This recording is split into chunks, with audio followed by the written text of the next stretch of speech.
capítulo 29 do livro do profeta Ezequiel.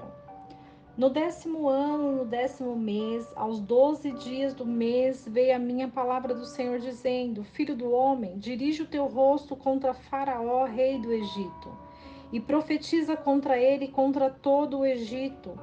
Fala e dize: Assim diz o Senhor Deus: Eis que eu estou contra ti, ó Faraó, rei do Egito, o grande dragão que jaz no meio dos teus rios e que dizes: O meu rio é meu e eu o fiz para mim.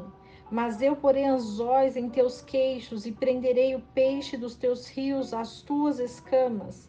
E te tirarei do meio dos teus rios, e todos os peixes dos seus rios e se apegarão às tuas escamas. E no deserto te deixarei, a ti e a todo peixe dos teus rios, sobre a face do campo cairás. Não serás recolhido, nem serás ajuntado. Aos animais da terra e às aves do céu te dei por mantimento. E todos os habitantes do Egito saberão que eu sou o Senhor, porque se tornaram um bordão de cana para a casa de Israel. Quando te tomaram pela mão, te quebraste e lhes rompeste todo o ombro.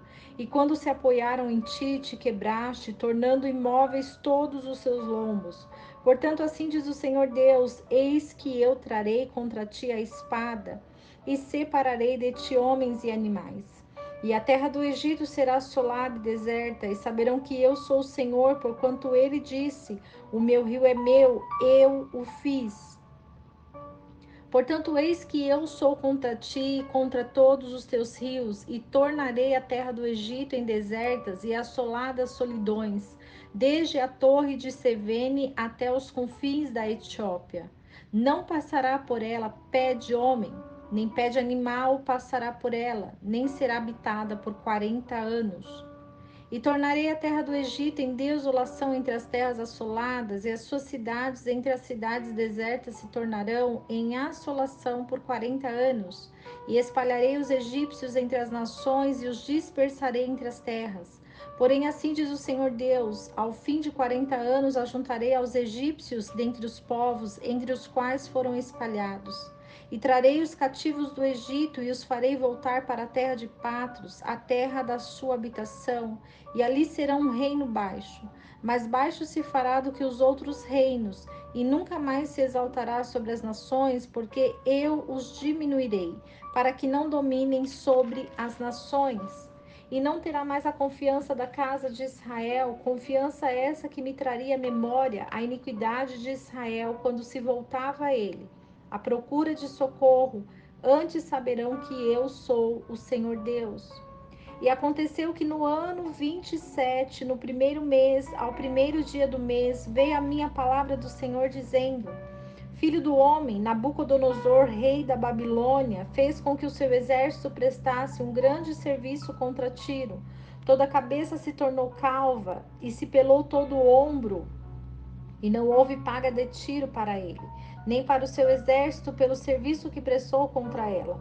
Portanto, assim diz o Senhor Deus: Eis que eu darei a Nabucodonosor, rei da Babilônia, terra do Egito, e ele levará a sua multidão e tomará o seu despojo e roubará a sua presa, e isso será paga para o seu exército, por paga do seu trabalho com que serviu contra ela. Lhe dei a terra do Egito, porque trabalharam para mim, diz o Senhor Deus. Naquele dia farei brotar o poder na casa de Israel, e te darei abertura de boca no meio deles, e saberão que eu sou o Senhor. O capítulo 29 do livro do profeta Ezequiel vai falar sobre uma promessa a Israel.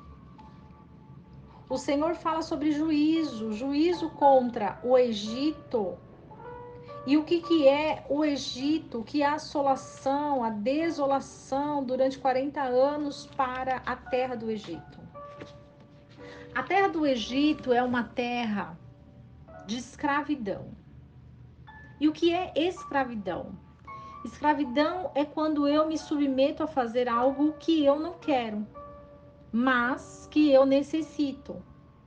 Talvez porque, assim como Moisés precisou ficar ali no Egito porque ele não tinha mãe e o pai, e tinha alguém para cuidar dele.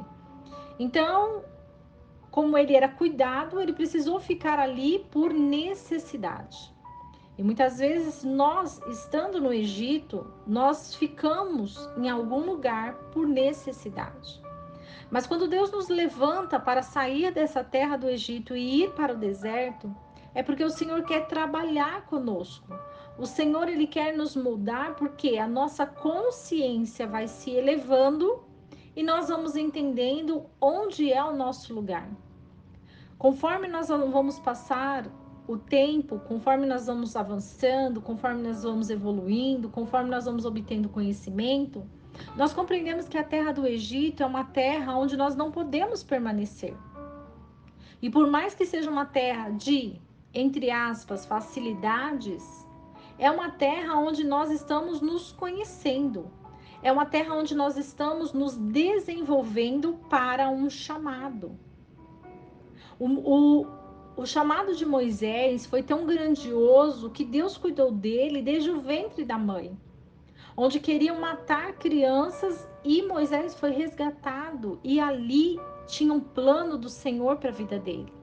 Porque nada do que Deus faz é por acaso. Se alguma coisa aconteceu na sua vida, é porque Deus tem um plano para você. Se você não foi cuidado pelos seus pais, é porque Deus tem um plano para você. Se você não foi envolvido com a sua família, é porque Deus tem um plano para você. Se o Egito não cabe mais para você, se você já cansou do Egito, é porque Deus tem um plano para você. Então, quando Deus ele desperta em nós a nossa consciência de que ali não é o nosso lugar, nós compreendemos que Deus tem algo maior para nós. Que a terra de Canaã nos espera, nos aguarda, porque é ali que Deus quer fazer morada nas nossas vidas. Mas quando nós compreendemos que há juízo na terra do Egito, nós compreendemos que a mão de Deus, ela é poderosa para nos tirar do Egito. E quando Deus nos tira do Egito, quando Deus faz com que a nossa confiança esteja nele, todos saberão que ele é o Senhor. Por isso que nós devemos procurar por socorro. O nosso socorro não vem de homens, mas o nosso socorro vem de Deus. O nosso socorro não está em nenhum lugar, não está na medicina, não está na religiosidade, não está em nenhum outro lugar a não ser em Deus. E como eu busco a Deus e me aproximo de Deus para receber a promessa, quando nós buscamos a santificação, quando nós desejamos nos santificar em Deus, é afastar tudo aquilo que não pertence mais a nós, é tirar o pecado das nossas vidas, é tirar tudo aquilo que aflige a nossa alma, que traz desconforto, que traz aflição, que traz destruição, que traz assolação, para que o Espírito Santo venha habitar em nós e para que possamos desenvolver o chamado de Deus nas nossas vidas. O Senhor, ele é perfeito em tudo que faz, e enquanto nossa confiança estiver nele, e enquanto o propósito de Deus estiver nas nossas vidas, nós vamos permanecer crendo que o Senhor vai agir no sobrenatural. Porque no natural nós podemos agir, mas no sobrenatural é só o Senhor que age. É algo inexplicável, é algo que você não consegue definir, é algo que você não consegue explicar, porque a mão do Senhor ela é poderosa. Porque é Deus que faz, é Deus que mantém, é Deus que produz nas nossas vidas. E nós precisamos confiar. Nós precisamos acreditar no poder de Deus sobre as nossas vidas, porque Ele é bom, porque Ele é maravilhoso. E nós cremos que diante do poder de Deus, nós não conseguimos escapar. Porque quando Ele faz acontecer, nós cremos que todos os céus e terras são movidos para glorificar o nome daquele que vive para sempre. E é diante dessa palavra que nós devemos buscar cada vez mais a promessa do Senhor. O Senhor, ele nos mostra o Egito para que nós possamos desenvolver-nos no Egito. O Senhor, ele nos coloca num deserto, porque é no deserto que nós vamos revelar a Deus o nosso coração. Nós vamos nos conhecer no deserto, nós vamos vivenciar o deserto, porque lá no deserto que Deus vai ver o que tem dentro de mim, de você.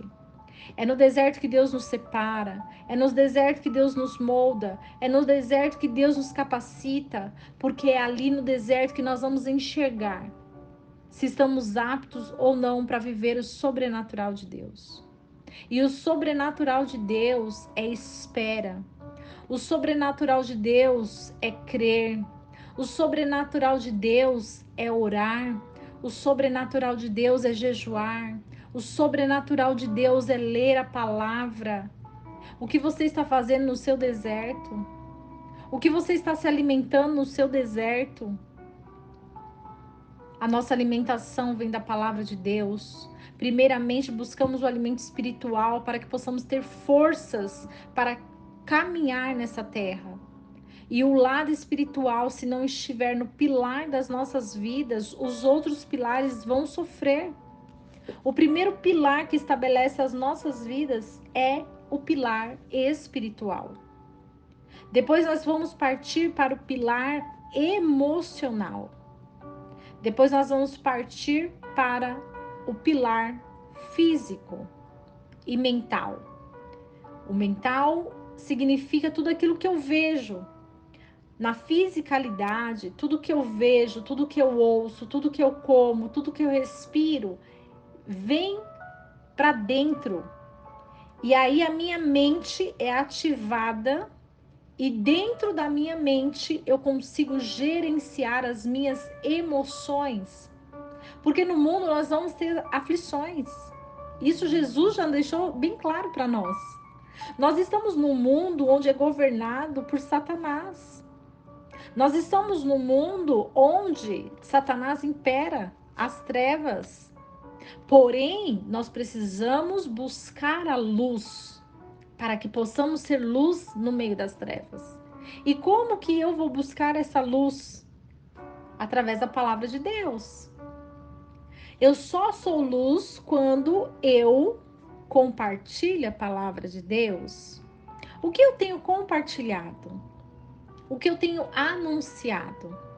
Se eu cuidar do meu físico e não cuidar do meu mental e das minhas emoções e do meu espiritual, eu vou sofrer desilusões, eu vou ficar frustrado, eu vou duvidar da fé em Deus. Quando eu cuido da minha mente, mas eu não cuido da minha área física, da minha área emocional, da minha área espiritual, a minha mente ela vai trazer confusão para mim. Porque se eu não conheço a palavra de Deus, eu vou conhecer qual palavra? A palavra do mundo. Se eu não conheço como Deus é, como Deus age, o que Deus quer de mim, eu vou por um caminho de perdição, onde a minha queda vai ser terrível, porque eu não vou conseguir me resgatar. Como eu resgataria minha alma se eu não conheço quem é Deus, se eu não acredito em Deus? Então é importante cuidar de cada um dos pilares da nossa vida. O pilar emocional, entender as minhas emoções. Nós somos seres emocionais. Nós sentimos o amor, nós sentimos a vergonha, nós sentimos o medo através das nossas emoções. Mas quando nós colocamos a nossa confiança na palavra de Deus, nós somos alicerçados, nós somos receptores de promessas, porque assim Deus fez e assim Deus fará, porque é a vontade dele, que Israel se volte para ele, que Israel adore somente a ele, para a honra e glória do seu nome, para sempre. Que Deus abençoe você com essa palavra, que você seja transbordado, edificado, transformada e transformado pelo poder de Deus. E que não esqueçamos do versículo que diz: conhecereis a verdade, e a verdade vos libertará.